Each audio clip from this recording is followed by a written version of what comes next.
Evil Dead 2013. Let's do this.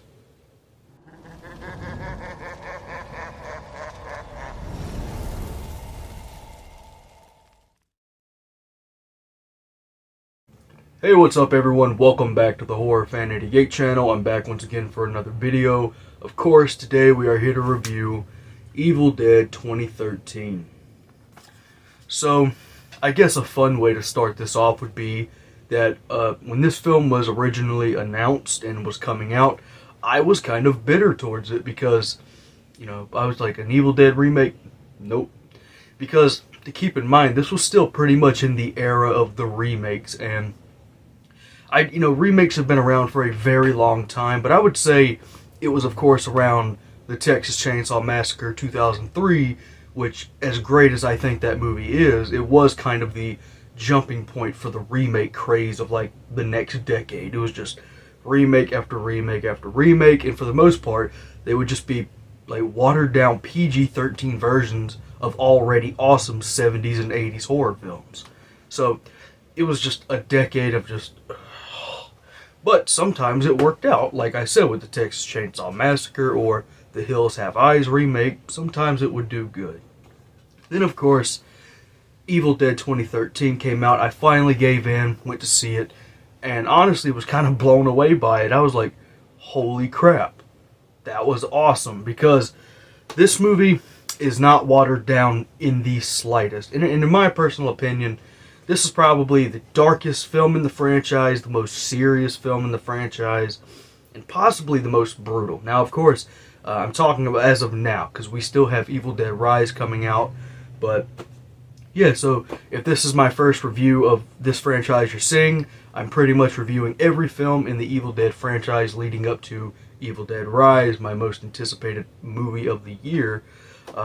And definitely check out the other reviews. I go much more in depth on why this is my top franchise along with Halloween and stuff. But yeah, Evil Dead 2013. What can I say about it? Well, first, I want to say that the opening of this film definitely sets the mood. I mean, it opens up in a creepy looking forest.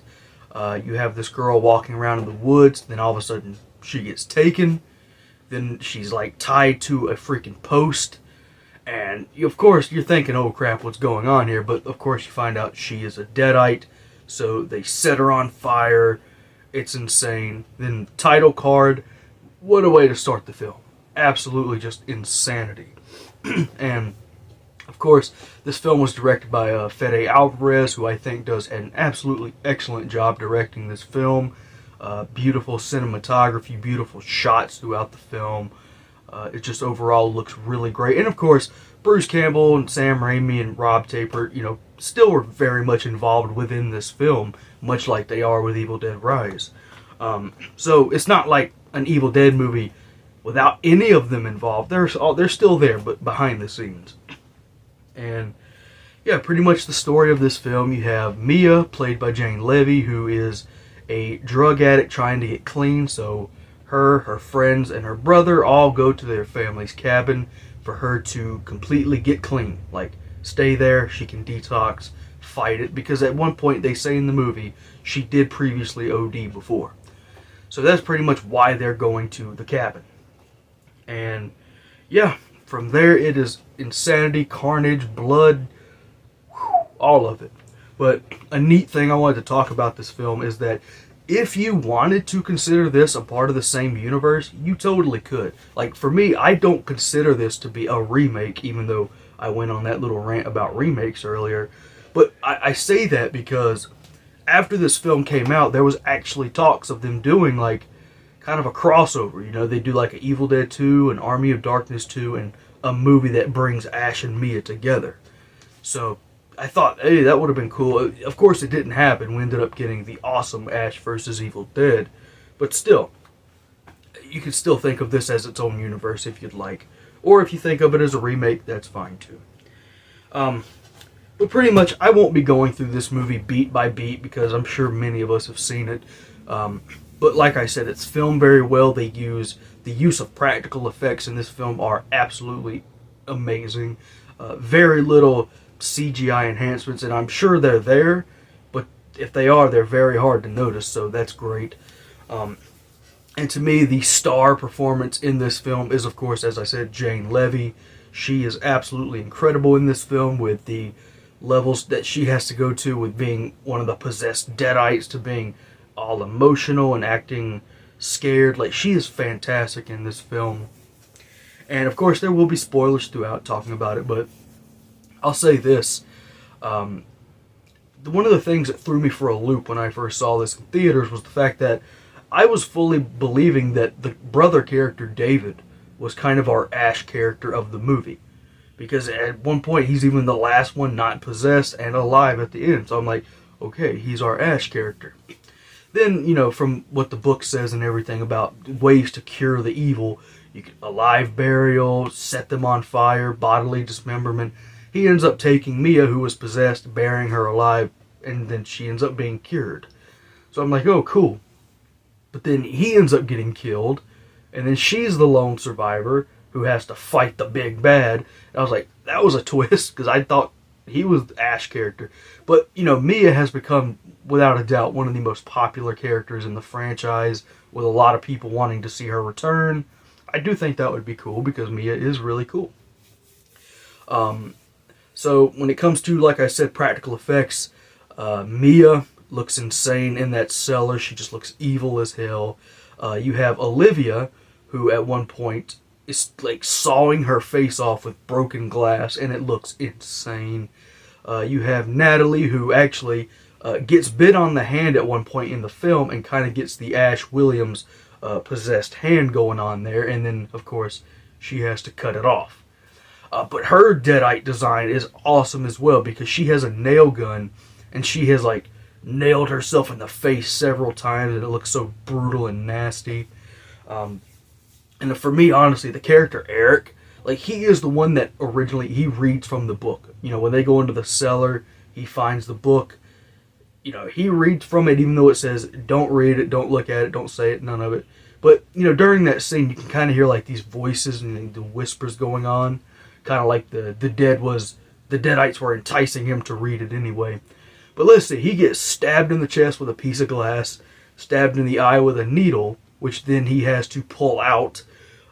He gets shot a bunch of times with a nail gun, gets his hand split in half with a crowbar, beat over the head several times with the crowbar, and finally a box cutter in his side. So, yeah. Some other great practical effects in the film.